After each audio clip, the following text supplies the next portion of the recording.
Hi guys, it's me, HD, and welcome to tonight's qualifying preview for the final Grand Prix of 2022, the 2022 Abu Dhabi Grand Prix. Hope you're all doing well on what is, for me, a very, very cold and bitterly cold Friday night in my part of the UK. Hope you're all doing well. Hopefully it's warmer wherever you are in the world. And yeah, no matter where you are in the world, hope you're all having as best a day as possible, given whatever, of course, circumstances you're all going through. And of course, this is the final qualifying preview we're going to be doing in 2022. And it will be the usual qualifying preview for this evening. What we're going to be doing is obviously going through the teams, looking at how they did today, and me, deciphering what it really means for tomorrow, and getting into also how I think they will, based mostly on how they did today, get on in qualifying, which is taking place tomorrow afternoon. We'll also get into, obviously, the results of Practice 1 and Practice 2, the sector time data from Practice 2 itself, to really determine, who is quick in what parts of the circuit, and what the pace really in general is looking like so far this weekend. And then, of course, we'll get into some stats regarding some teams and drivers through the night as well, that you need to remember, of course, going into qualifying tomorrow. But yeah, great to have you guys here for, again, the final qualifying preview of the season. And yeah, this should be a good stream, and there's plenty to go through in tonight's stream. And I think we'll just get straight into it by looking at the results of Practice 1 and Practice 2. So Practice 1, not really that representative of what the pace is going to be like in qualifying, because in Practice 1, the conditions are way different. Obviously, the sun is out and it's pretty hot at the track in Practice 1. In Practice 2, it is just like the conditions you're going to get in qualifying, as the sun fades and then it goes to darkness. So yeah, Practice 1, again, not that relevant, but we did have still a session, and it was Lewis Hamilton ending up P1 from George Russell in second, with Charles Leclerc third, Sergio Perez in fourth. Liam Lawson replaced Max Verstappen as the Friday practice reserve driver, and he ended up in P5. Pretty good session for Lawson. Obviously we don't know the fuel loads and anything like that, but to be, nearly 2.5 tenths of a second only behind Perez in first practice, I thought that was quite impressive from Lawson, who is a good driver, but I feel as though doesn't deliver in F2 his potential as much as really he should. And for the rest of the top 10, you've got Sebastian Vettel in 6th, Robert Schwartzman in P7, and then Ricciardo 8th, Bottas 9th, and Alex Albon in P10. And then for the rest of the field, Gasly, Ocon, Tsunoda, Kubica, of course, Friday reserve driver, Logan Sargent 15th. Obviously, he will, he is at the minute a reserve driver, but we think he will be in F1 next year with Williams. Kevin Magnussen 16th, and then Pietro Fittipaldi in 17th, Patricio O'Ward in 18th, Jack Dew in 19th, and Felipe Drugovich in 20th. Of course, Fittipaldi, O'Ward, Doohan, and Drugovich, again, Friday practice / reserve drivers taking part in Practice 1. But yeah, Practice 1, there wasn't really anything to look at in terms of, what it's going to be like this weekend from all the teams. The Practice 2 is what we need to look at, and we had some, I guess, slightly interesting results, you could say, from Practice 2. Max Verstappen ended up quickest by 3.5 tenths of a second. Verstappen looking very good so far this weekend, and I have to say, given that Red Bull normally on a Friday aren't that quick and don't tend to show as much of what they have on a Friday as other teams do, like Ferrari, Max is absolutely the favourite for pole position tomorrow. There is no doubt about that. And then in second place, it is George Russell with Charles Leclerc third, Lewis Hamilton fourth, Perez fifth, and Carlos Sainz in P6. The biggest surprise there, from second to sixth, is the lack of pace from Ferrari. And even Charles Leclerc was asking his engineer on the radio, why don't we have any real pace here? And at the time, when he asked that, the engineer was pretty confused himself. So Ferrari definitely struggling so far this weekend, which is obviously not great to see if you are a fan of the Scuderia. And yeah, Mercedes looking a bit closer on a single lap than I expected. I thought they'd be, instead of 3.5 tenths away with Russell, I thought they'd be maybe, I don't know, 0.3 of a second further away from Verstappen. So yeah, I'm a bit surprised they are not that far away in reality compared to Verstappen and Red Bull. And a bit of a surprise as well that Russell is ahead of Hamilton, because we know Lewis is so quick here, especially in that final sector. And then when it comes to the rest of the top 10, you've got Esteban Ocon in 7th, Alonso 8th, Ricciardo surprisingly up in 9th place with Valtteri Bottas in P10. As I'll get into when we get into the data, Alpine look to be the quickest team in the midfield this weekend.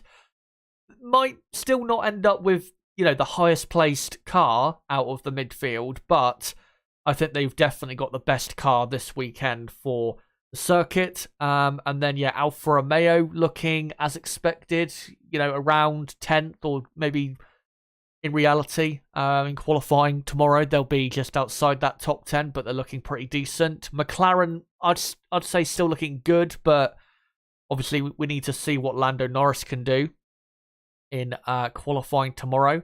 Ricciardo looking surprisingly good, because Ricciardo normally is not in the top 10 in practice 2 or in practice sessions. Normally Ricciardo is struggling quite a bit. But outside the top 10, you've got Norris, Vettel, Zhou, Stroll, Tsunoda, Albon, Schumacher, Magnussen, Gasly, and Latifi in 20th place.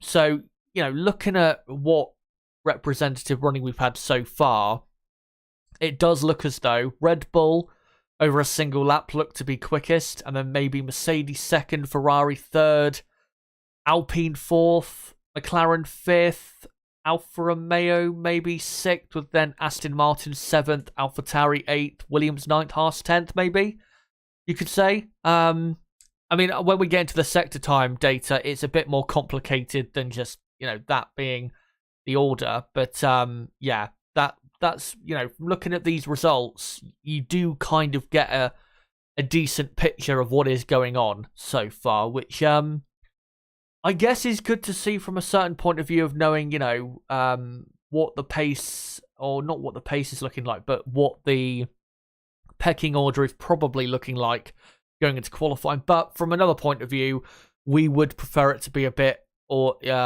up in the air, because it would make things a bit more exciting. But I think from what I thought of the order coming into this weekend's race, it doesn't look to be massively different. The only difference is I thought McLaren would probably be a bit quicker in practice 2. Ferrari I thought would be quite a bit quicker.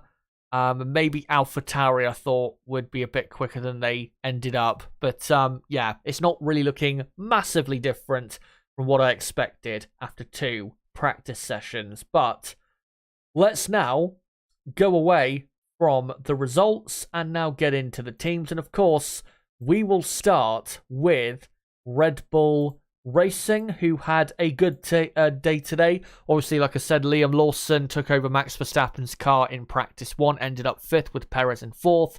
In practice 2, though, like I said, very impressive pace on Red Bull, and especially Max Verstappen. Because again, in practice sessions on a Friday, Red Bull don't tend to be massively quick. They tend to be not really showing their pace, their proper pace, until the Saturday practice 3, and obviously qualifying on a Saturday as well.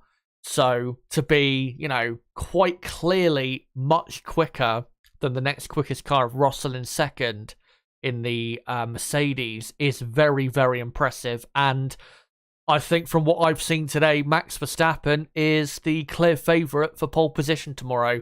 And from what I've seen so far, coming into the weekend, I thought it'd be close between probably Verstappen and Leclerc. But as I said with Leclerc wondering on team radio, why are we not that quick? Ferrari just don't have... Ferrari don't seem to have as much pace as I expected. So, yeah, I think Max Verstappen gets pole position tomorrow. Does Red Bull get a 1-2 in qualifying tomorrow? I'm going to say probably not, because Perez, wasn't that quick. After saying practice too, he was, 7/10 of a second away from his teammate, which is, quite a bit of time. But we saw that, I think, last year, where Verstappen was very far ahead of Perez in qualifying.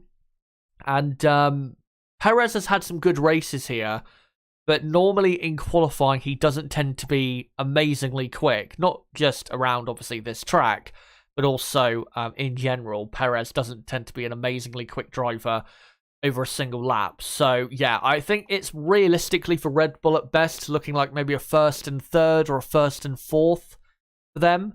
Obviously, we'll see if Mercedes can keep up their pace from today and maybe improve on that going into tomorrow's qualifying session. But Red Bull look very, very good. The first and the second sector really helping their car because it is so high speed, those two sectors. And obviously, at high speed, the Red Bull is the best car on the grid. There is no doubt about that whatsoever. So, Red Bull looking very, very good. And I would be surprised at this point if Max Verstappen was not on pole position tomorrow.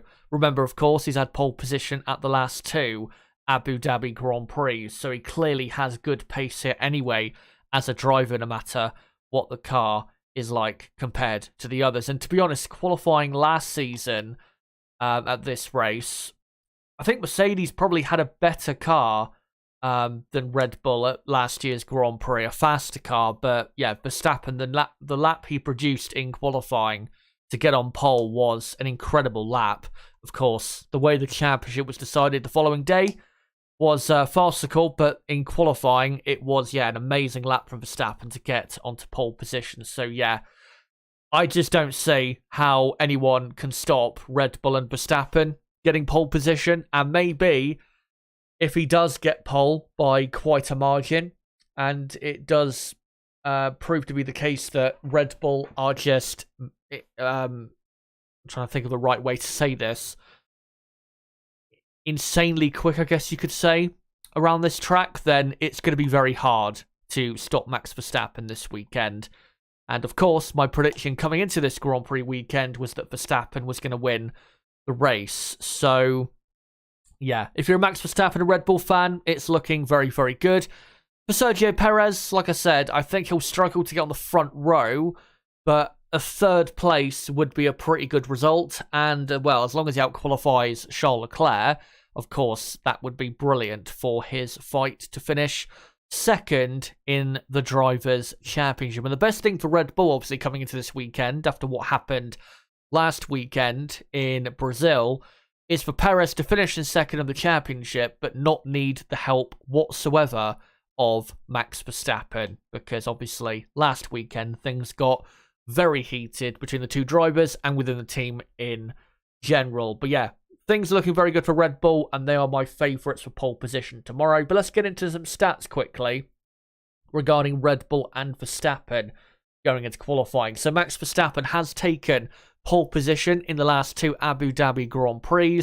Red Bull have also taken pole in Abu Dhabi 5 times since 2010. They've always been Red Bull, very quick here, no matter the era. It's always been a great place for them. And of course, they won their first Drivers' Championship as a team in 2010 as well.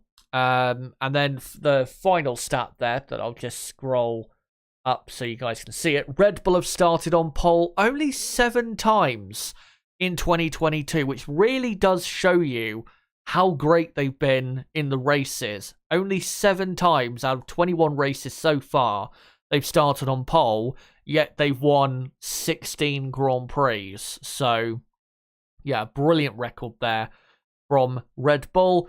And in the times they have started on pole, I think most of the time they've gone on to pretty dominantly win that race. So, it is looking ominous from Red Bull and Max Verstappen. Now we will go on to the Ferrari team. And like I said, Ferrari have not had the greatest day today. I think they were definitely expecting to be quite a bit quicker than they actually showed in free practice 2. Obviously, practice 1 they had Robert Schwartzman replacing Carlos Sainz. Also, Schwartzman I thought did a decent job in the second Ferrari there in practice, but yeah, they weren't very quick in practice 2, and there was some head scratching at Ferrari in regards to their pace, and also looking at what their pace was like when they did all the teams the longer runs, obviously trying to get some knowledge and data collected for Sunday's race with heavier fuel on board. Things looking even worse on that front for Ferrari, which is not really a surprise because we know about their race day struggles. But yeah, there's not really anything clear about, you know, why Ferrari were struggling today. I mean, obviously we'll get into the data in a moment. Maybe Ferrari are not using as much power from their power unit as they could. We have seen reports in the last few days that Ferrari have had to run their power unit in a more conservative manner because of the lack of reliability to avoid, obviously, more failures on the power unit. So maybe they're just being extra cautious today because, as I'll get onto with the sector time data, they're lacking definitely in the first and second sector. But yeah, Ferrari, I would say at best, it's looking as though they're probably going to end up, what, second and fourth, maybe second and fifth for qualifying, because, yeah, Red Bull looked to be quite clearly quicker than them over a single lap. But, you know, if they can make some improvements, and maybe they are running a bit more conservative than they have been anyway in the last few races, just for today, to, you know, to avoid any issues, maybe they can improve tomorrow and get a front row start, which would be something for them. I mean, of course, they're trying desperately not just to get Charles Leclerc to finish second in the championship, but they're also desperately trying to hold on to second in the Constructors' Championship because Mercedes are only 19 points behind, and there is definitely a possibility that Mercedes could get up to second in the championship. It's still really in Ferrari's hands, but there is definitely a possibility that Mercedes could swing it around in their favour. But yeah, not a good start for Ferrari.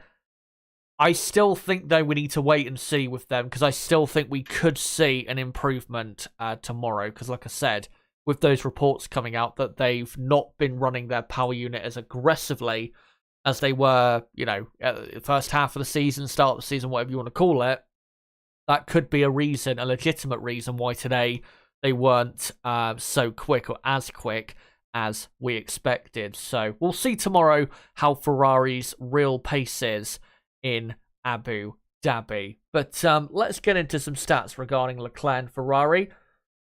For qualifying, or going into qualifying, Charles Leclerc has taken pole in 2022 9 times. I don't know why I put in 2022 twice, so apologies about that.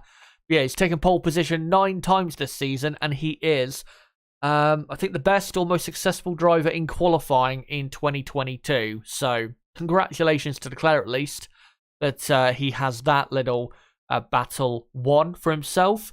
Ferrari, though, have never taken pole position in Abu Dhabi.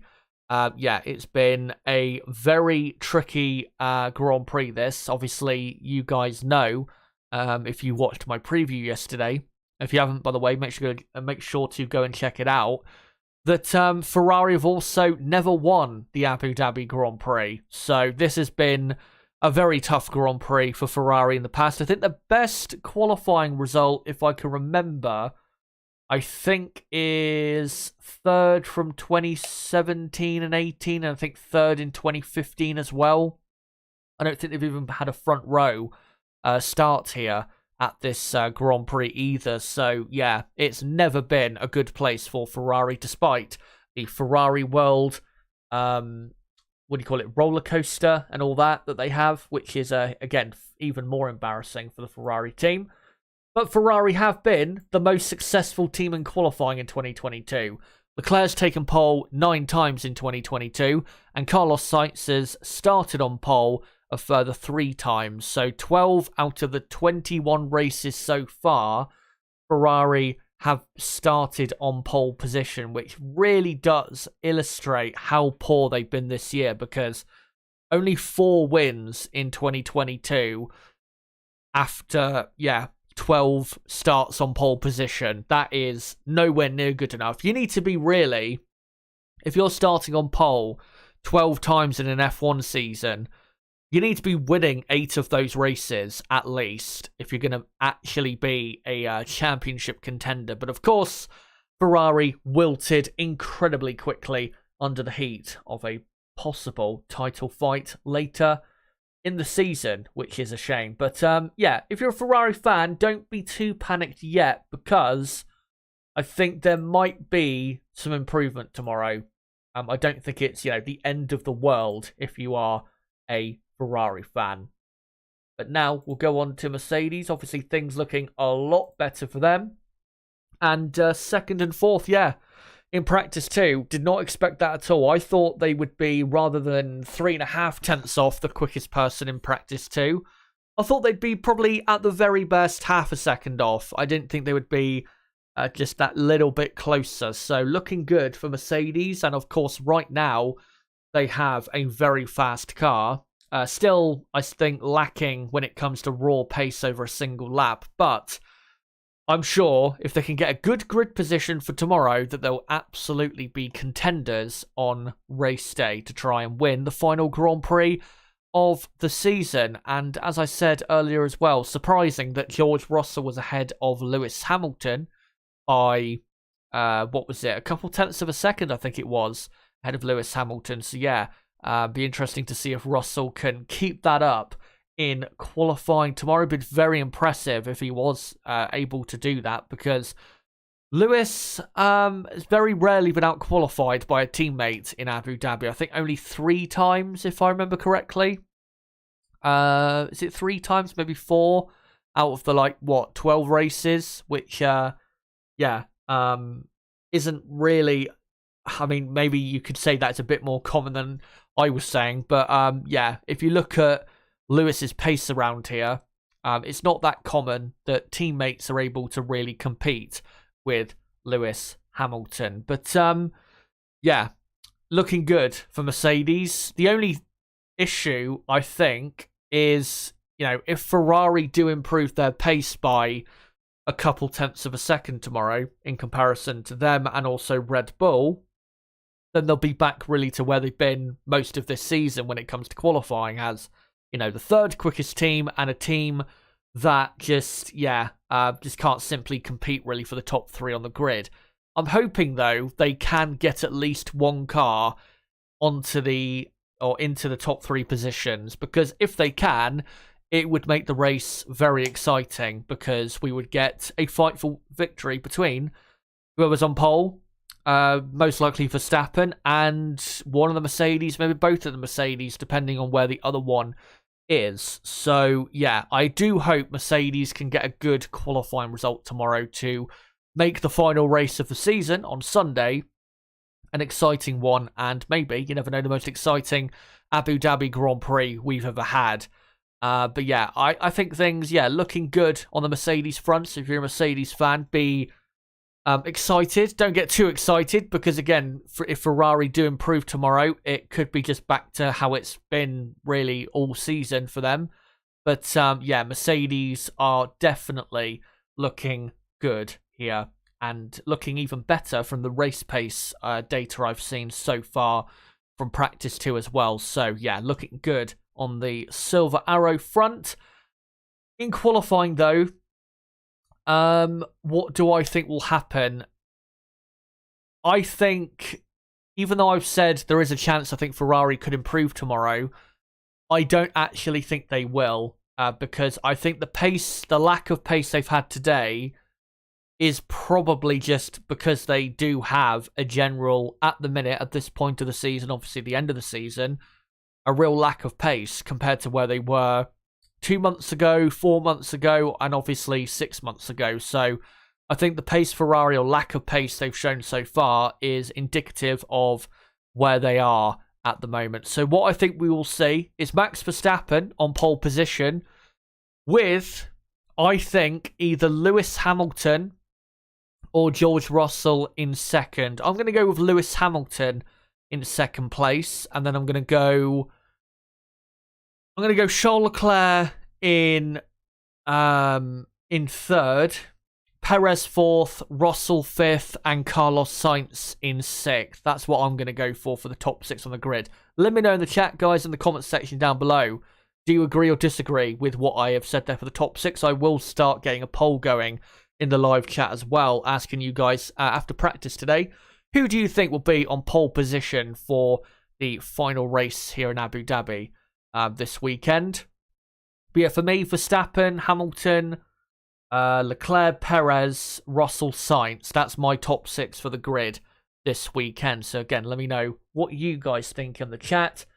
But before I set up a poll asking you guys, how do you think things are going to play out in qualifying, just want to say quickly, don't forget to subscribe to the channel if you haven't already for more content like this, because we'll be doing qualifying previews, qualifying watch-alongs, race watch-alongs for all of 2023, so make sure to join us for that next season. And quickly, just to let you guys know what the plan is of content for tomorrow, there has been a change to the schedule, because I originally thought that practice 3 tomorrow started at 11 a.m. UK time, which would be 3 hours before qualifying. That is not the case. Practice 3 actually starts at 10:30 a.m. UK time. So I will be live at 10:15 a.m. Tomorrow UK time for the practice 3 watch along from 10:15 a.m. till 11:30 a.m. And then from 11:30 a.m. till 2 p.m. I'll be doing a build up to qualifying. And then from 2 till 3 p.m. UK time will be the qualifying watch along. Qualifying, of course, starting at 2 p.m. And then for at least half an hour after qualifying finishes, I'll be reacting with you guys to the events of the final qualifying session of the season. And of course, Sunday, I'll be doing my usual race day content, race preview, race watch along, and a reaction afterwards. I'll be joined by my co-commentator Niblo as well for the final time in 2022. So again, if you are new to the channel, don't forget to subscribe for more content like this. And for watching right now, if you haven't already, don't forget to smash that like button, obviously to help the channel grow, because it does help the channel grow. Yeah, let me just quickly ask you guys, who do you think is going to be on pole for this Grand Prix? Let me just ask the question quick. Who do you think will be on pole for the Abu Dhabi Grand Prix? And I'll just do the options. The options, I'm going to go for Verstappen, Hamilton, Russell, and Leclerc as the options for victory. Not for victory, for, for pole position. Let me just quickly do that. I've seen someone in chat called Sergio Checo1. Interesting name. There's Verstappen for pole. But, yeah, I will now put this poll up and make sure, guys, to vote on it at the top of the live chat. Who do you think will be on pole for the Abu Dhabi Grand Prix? Verstappen, Hamilton, Russell, or Leclerc? My prediction is Max Verstappen. I want to hear, though, from you guys, and that poll will be running until the end of the stream, which will probably be in what?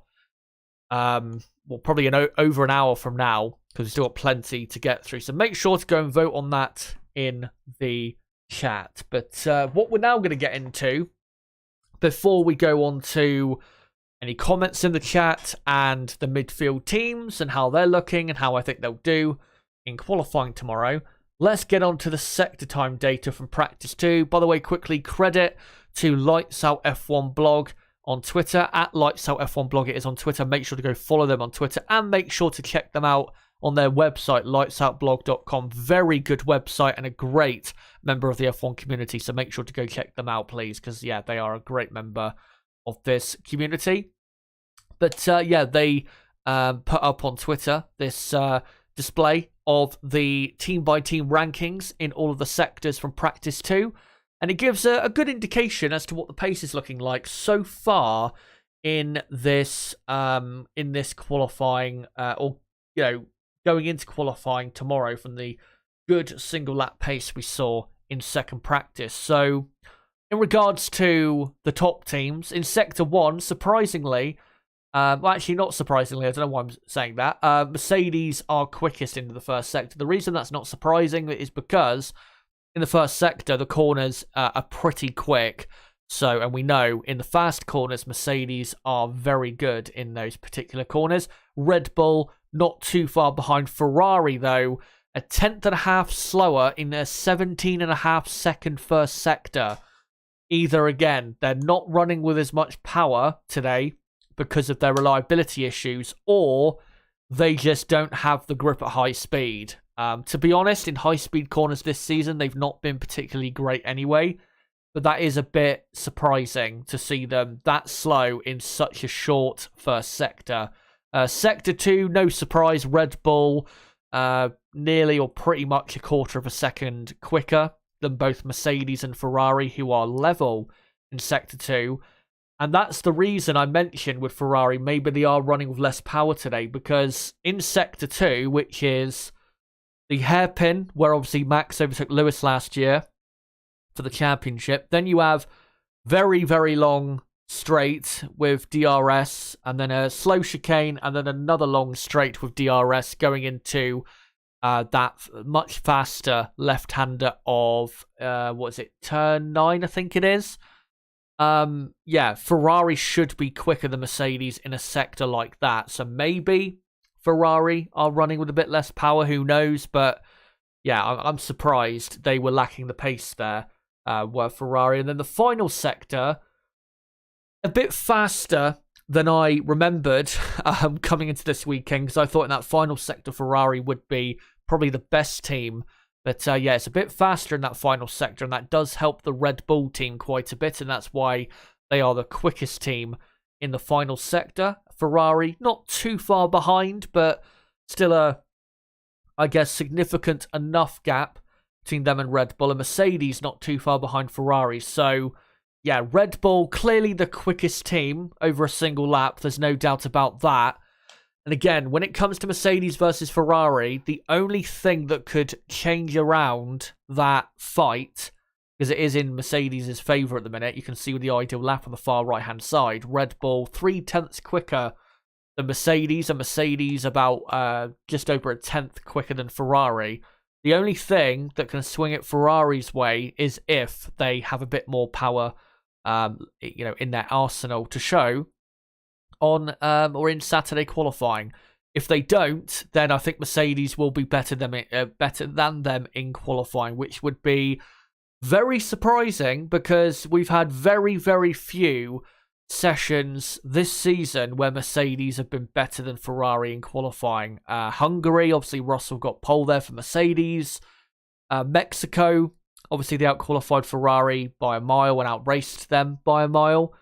It's not been a thing this season we've seen. So yeah, we'll see how that shakes out in qualifying tomorrow, and I'm sure we should get some decent enough indications from practice 3 as to whether maybe Ferrari were today running a bit lower with their power levels.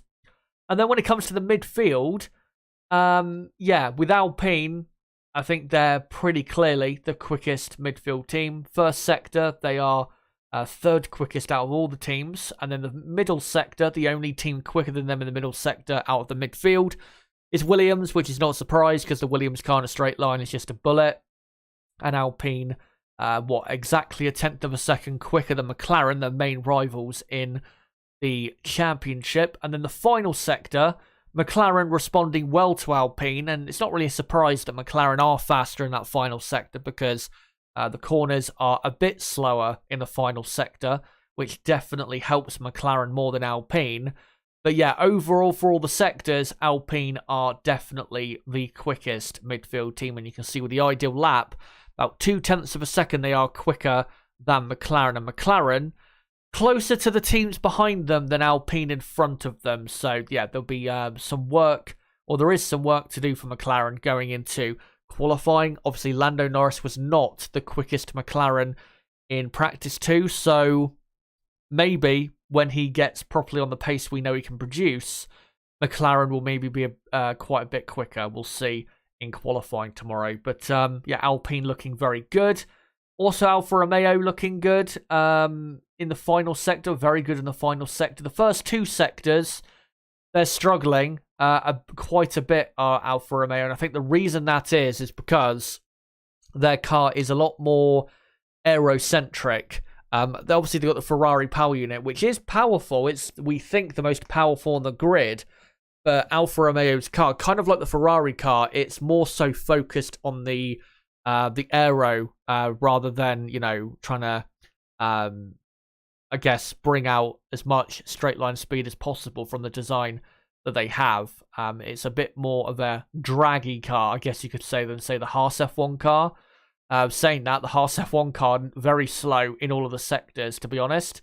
But, yeah, in the final sector, Alfa Romeo looking very competitive, but it's just in that first and second sector losing just a bit, I would say, too much pace, and that's what's probably going to cost them if they don't get into the top 10 in qualifying. Aston Martin looking good. Surprisingly quick in the first sector, and actually surprisingly quick in the middle sector, given their struggles with top-end speed, straight-line speed. And then, even more surprising, is the lack of pace in the final sector, and I don't think that'll be the case from them tomorrow. Because you can see, compared to Alpine, Aston Martin are only a 100th slower pretty much in the first sector, and then only slightly slower in the middle sector, but then sector 3, they're all of a sudden 3.5 tenths of a second slower. So I think we'll definitely see a bit more pace from Aston Martin in qualifying, and they will, after Alpine and McLaren, be, I guess, best of the bottom third of teams, I guess you could say, or bottom half of teams. So, yeah, I think that's what you'll see from Aston Martin, and maybe they will spring a bit of a surprise and get one of their cars into Q3. But, yeah, I think Aston Martin are most likely quicker than Alfa Romeo over a single lap at the minute around this circuit. And then after that, yeah, looks as though it's probably AlphaTauri, the 8th quickest team.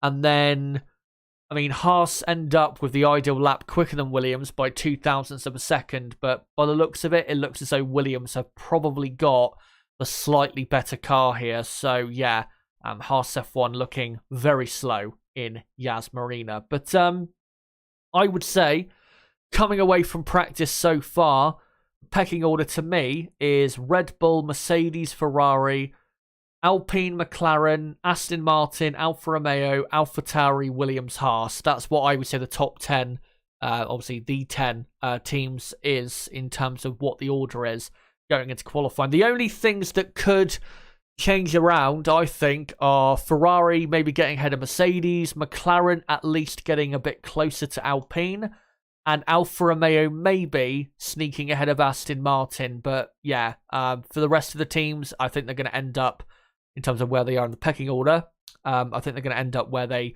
look to be so far after second practice. So yeah, there's that information for you guys, and hopefully that gives you a good idea as to who's going to be quick and who isn't going into qualifying tomorrow. But, oh, no, let's not go on to that, the championship standings. I will just cut back to these pictures quickly, because I just want to quickly read out some comments from you guys in the chat. So, yeah, make sure, guys, in the chat to keep posting your comments. And if you haven't posted yet, make sure to do so. I'm just having a look at something quickly. I don't know if anyone's seen, but Twitter, not the people on Twitter, but Twitter itself is in absolute meltdown. And it looks as though Twitter could actually be heading for shutdown, which would be weird as fuck, because a world without Twitter does feel very weird. But yeah, it's the world at the minute is just a mental place, mentally depressing in a lot of aspects, but it's a mental place at the minute. But yeah, let's see what you guys have to say in the chat in regards to qualifying tomorrow. Hello, by the way, to everyone. Great to see you all. And Sparky Pete says, I'm so late. I'm back in 25 minutes to all questions in the future. It's Lewis, Max, and Leclerc. Jazztastic asks, why? If you're talking about Twitter, I think the reason is because Elon Musk, obviously, who's took over Twitter, has fired so many people, and now I think the people running the site, like the servers, have now quit as well. So, yeah, basically we think Twitter is basically dead. That's why it's the most popular thing on the actual Twitter website as well. So, I hope it doesn't shut down, because Twitter is a good place at finding out information. I mean, sometimes it can be misinformation, but most of the time you can find out good, quick information on Twitter. So yeah, it would be a shame if Twitter, from that aspect, did fuck up somehow. But from other aspects, the social aspect, it would not be a bad thing at all if Twitter collapsed, because Twitter is, from a social side and what's the best way of describing it? From a community side, is just a cesspit. It is absolutely awful, Twitter. Continues to be, always has been, always will be. So yeah, from that aspect, it wouldn't necessarily be a bad thing if Twitter did go into the dirt. But we'll see what happens on that. Maybe it'll happen during the weekend. But yeah. Anyway, enough of that. We'll see if that does happen. I mean, it's the hashtags about Twitter are about, what do you call it?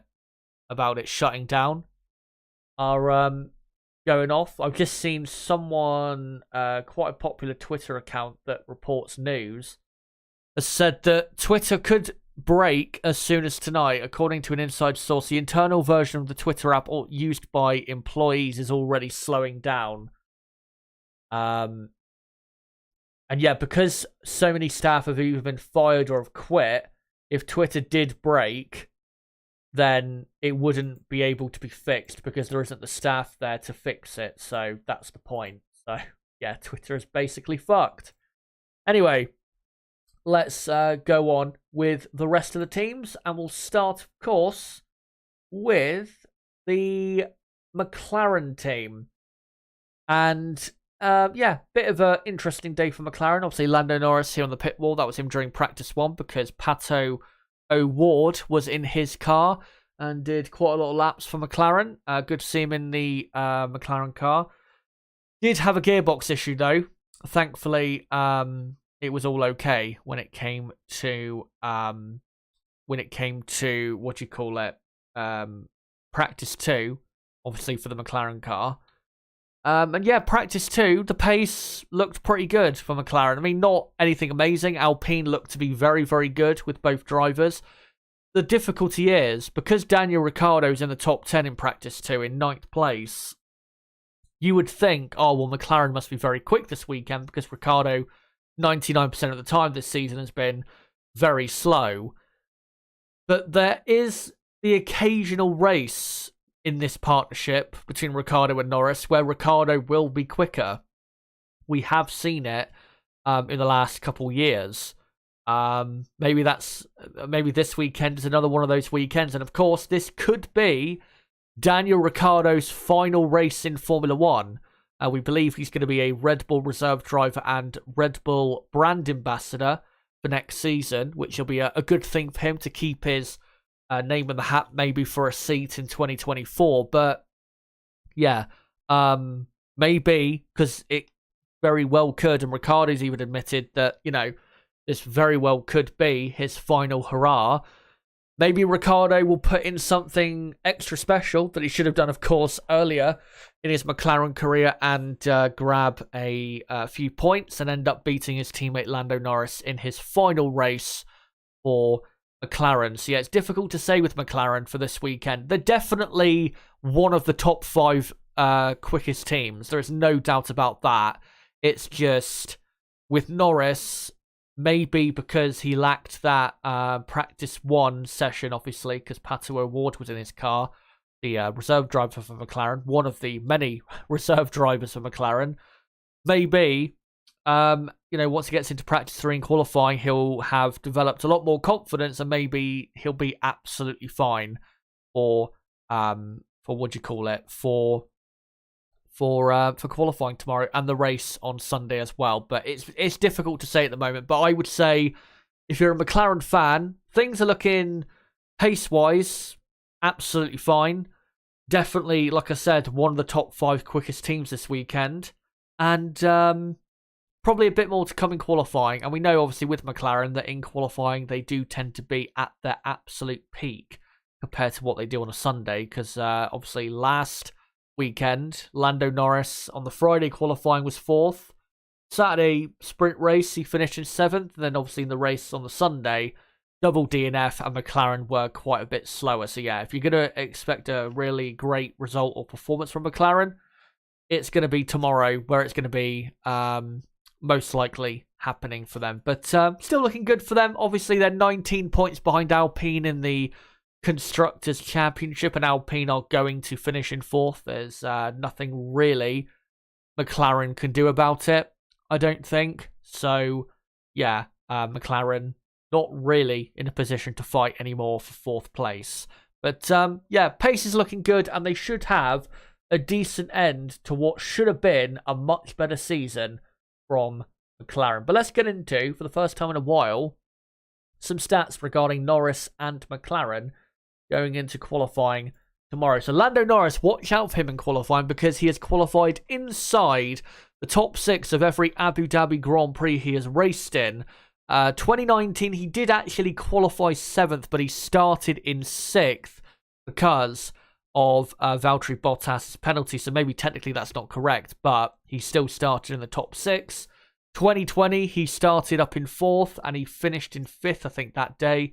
And then last year, he qualified 3rd, amazingly. I don't know how I forgot that he qualified 3rd.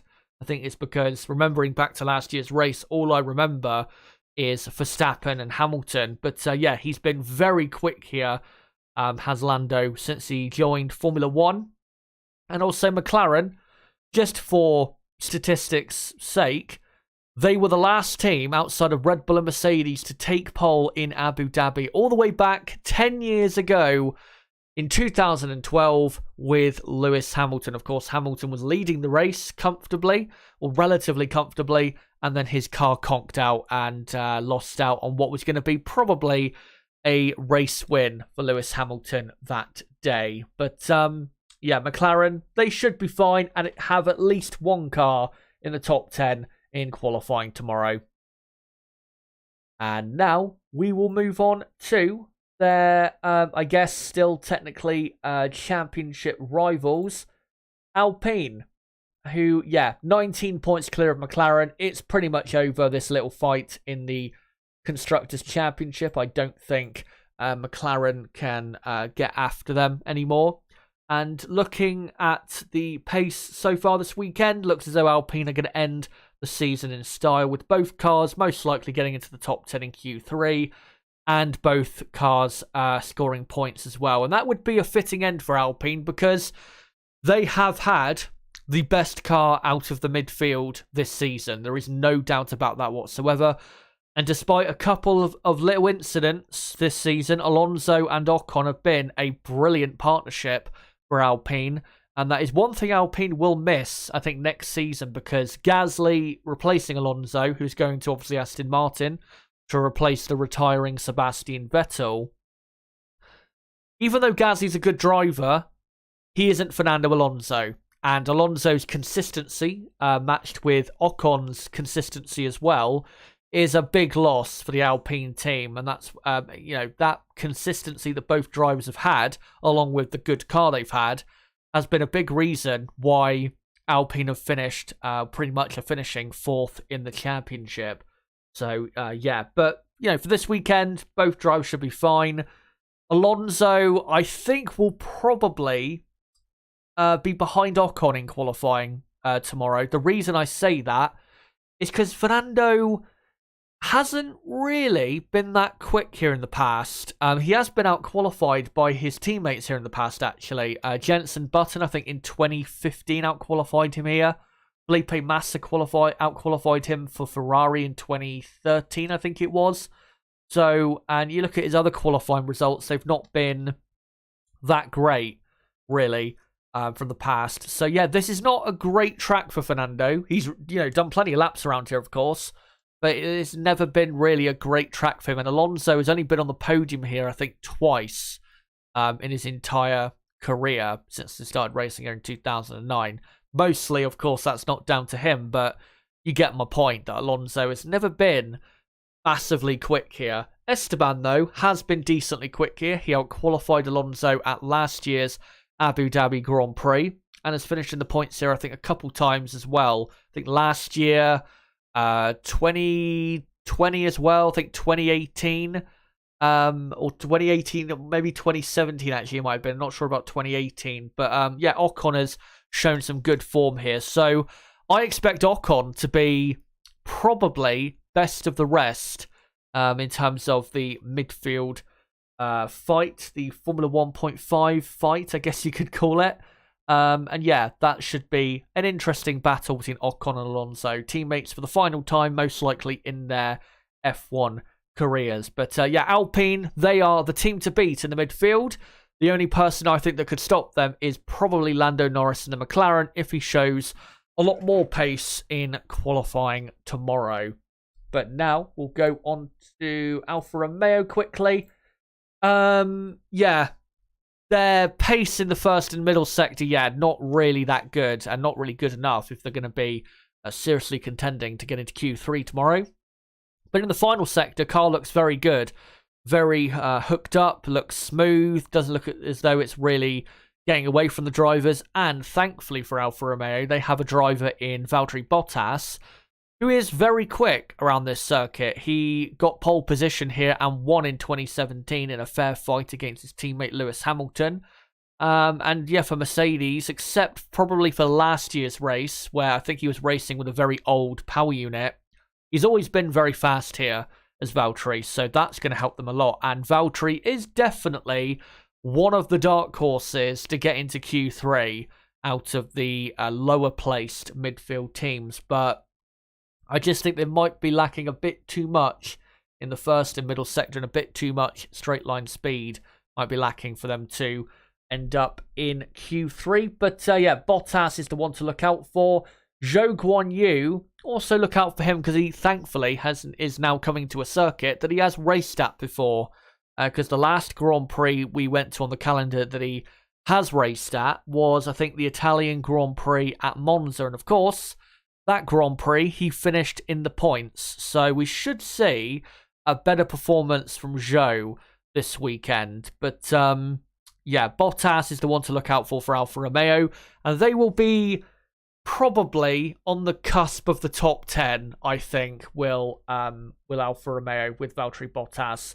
Maybe if one of the McLarens or Alpines for some reason gets knocked down Q2, maybe they'll sneak into the top 10. But most likely they'll be just outside of the top 10. Quickly for Haas F1. They are shit slow. They are very slow indeed. Way slower than I expected, honestly, coming into this particular Grand Prix. I thought they would be not too bad here. I didn't think they would be as good as Brazil, but I didn't think it would be as bad as it has been so far this weekend. But they're looking as though they're probably the slowest team. Maybe the second slowest, but most likely the slowest team this weekend, which is, well, quite embarrassing for a team, of course, like Haas F1. because, last weekend, pole position for the sprint, got a point and finished in 8th in the sprint as well.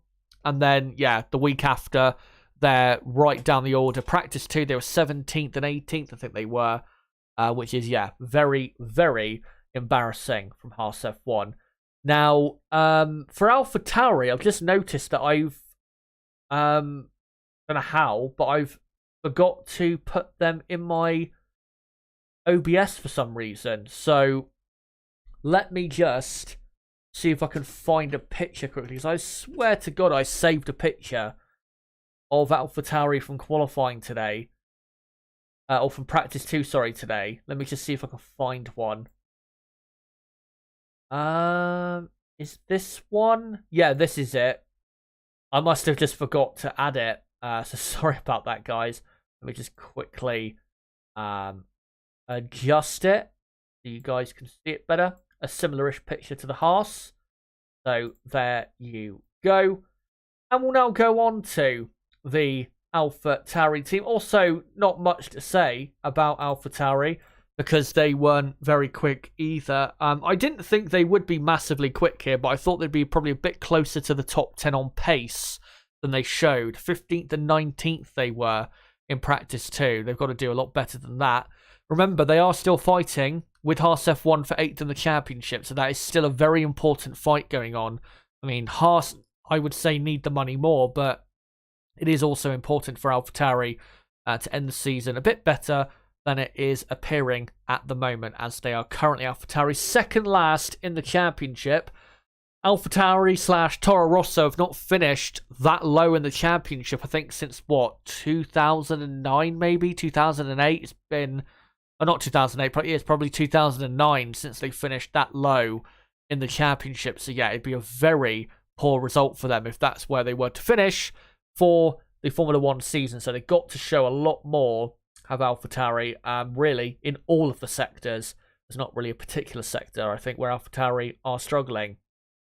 For Aston Martin, things are looking pretty good, I think, for Aston Martin. And in that sector time data that I just went through a few minutes ago, it's just that final sector that was lacking today. Because if that final sector was not lacking as much as it was, Sebastian Vettel probably would have been in, 9th or 10th place. So, looking very good for what we think is Sebastian Vettel's final race in Formula 1 this weekend.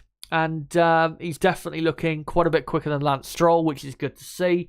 And Aston Martin's car looking very good. And even if Sebastian does not get into the top 10 in qualifying, the chances of him missing out on a point in the race, I think, are quite small, to be honest. Because, that car is looking pretty quick in comparison to... say the McLaren. It's not looking maybe as quick as the McLaren, but it's around the same pace, I would say, and probably quicker than Alfa Romeo and all the other midfield teams, Haas, AlphaTauri and Williams as well. So looking very good on the Aston Martin front. Let's just hope in that final sector in qualifying that they can actually produce a good sector in comparison to, say, McLaren and Alpine, because if they do, then probably one of their cars will get into Q3, which would be a great result for them considering their struggles in qualifying in 2022. But if you're a Vettel fan, Aston Martin fan, things are looking good. Quickly though, let's get into some stats regarding Sebastian Vettel when it comes to qualifying. Not just in Abu Dhabi, but also in or not in 2022, but just, I think at this particular Grand Prix. So Sebastian Vettel has taken pole in Abu Dhabi twice since 2010. Obviously 2010, where he that weekend won his first World Championship 12 years ago. And in 2011, where famously started on pole, easily got away into the lead, and then by turn 2 on the first lap, his tyre completely deflated. And there was no warning sign of that or anything. So...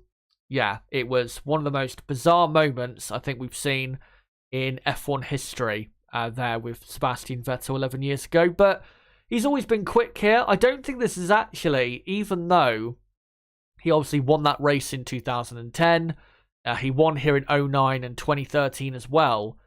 If you look at a lot of the races he's done here, he's been out-qualified and out-raced a lot of times by his teammates. What is it? 2013, he was out-qualified by Webber in qualifying for the front row.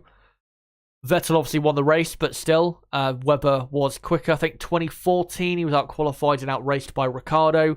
Out-qualified and out-raced by Raikkonen in 2015.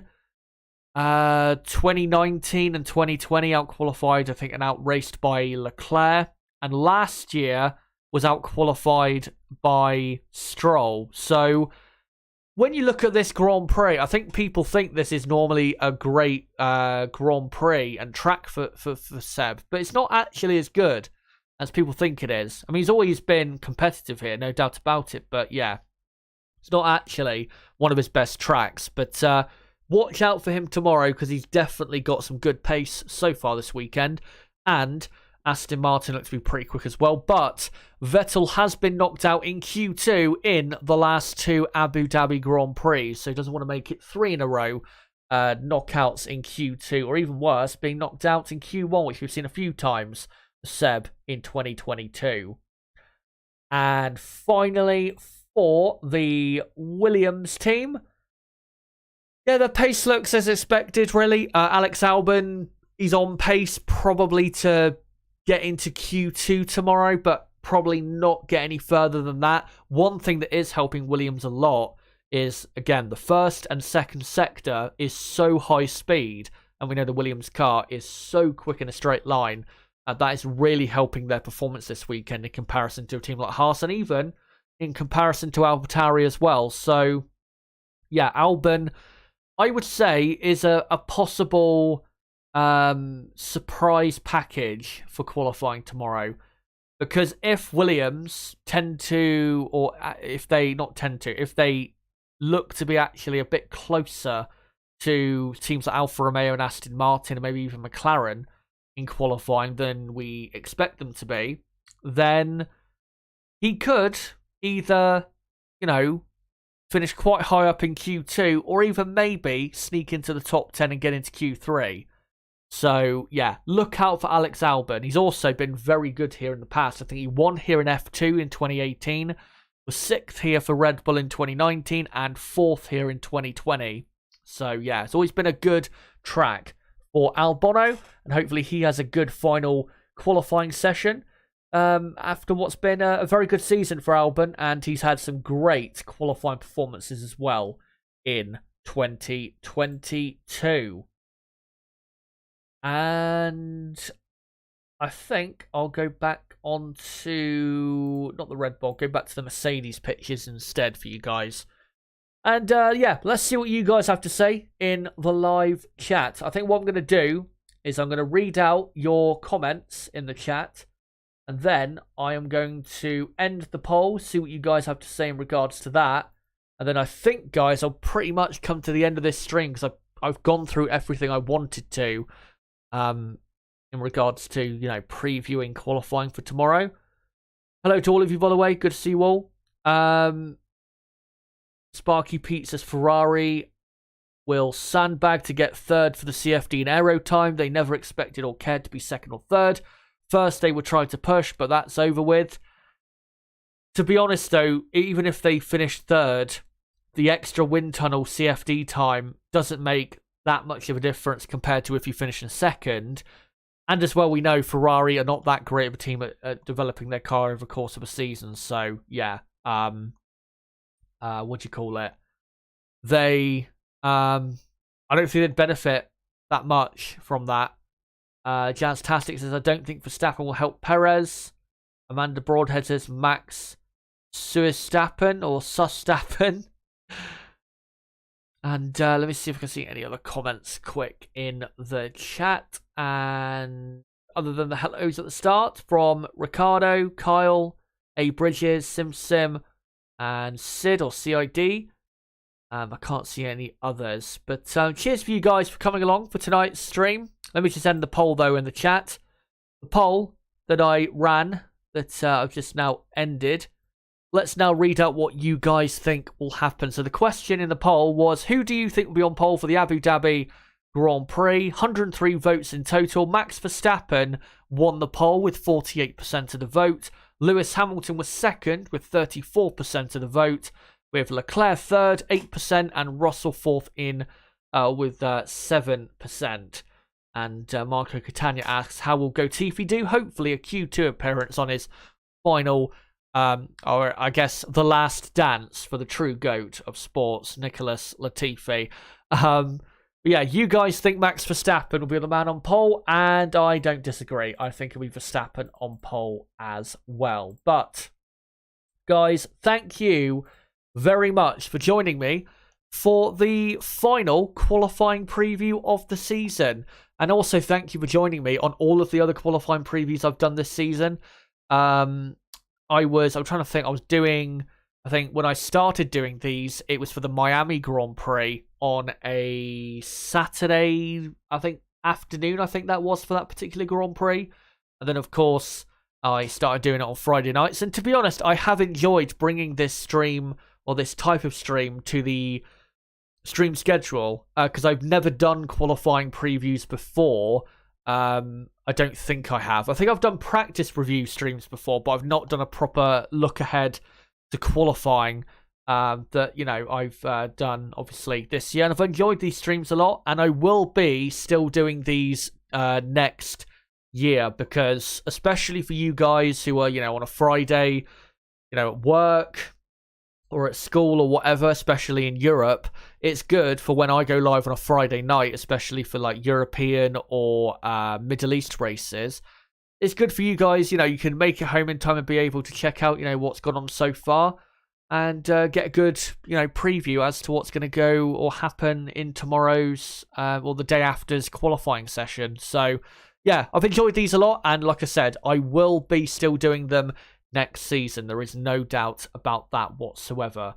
But, yeah, thank you guys for coming along for this qualifying preview. And a reminder, I will be live tomorrow at 10:15 a.m. UK time, 15 minutes before Practice 3. Firstly, for the Practice 3 watch-along from 10:15 to 11:30 a.m. And then from 11:30 a.m. till 2 p.m, I'll be doing a build-up to qualifying. 2 p.m. UK time till 3 p.m. will be the qualifying watch-along. And then for, 30 minutes after qualifying is finished, I will be live with you guys to react with you guys to what's happened in qualifying. And for race day, quickly, I'll just let you know what the plan is for that. 11 a.m. UK time, I'll be going live for the race preview, which will be going until 12:30 p.m. And then from 12:30 till 3 p.m. UK time will be the race watch along. The race starts at 1 p.m. UK time. And then for an hour after the race finishes, I'll be reacting with you guys to the events of the Abu Dhabi Grand Prix. And if you can't make the content this weekend, do remember that at 6 p.m. UK time on Monday evening, I'll be live for a full season review of the 2022 Formula One season. But yeah, cheers for coming along for tonight, guys. If you're new to the channel, don't forget to subscribe for all of that content coming up. And if you haven't already, before you go, make sure to smash the like button on this video. It does help the channel grow. And don't forget to follow me on Twitter at ChazHD5 or ChazHD on Twitter to keep up with the content on this channel. And don't forget to join our Discord server as well, link below in the description for that. But guys, until my qualifying day stream starting at 10:15 a.m. UK time tomorrow, it has been me, ChazHD. Goodbye.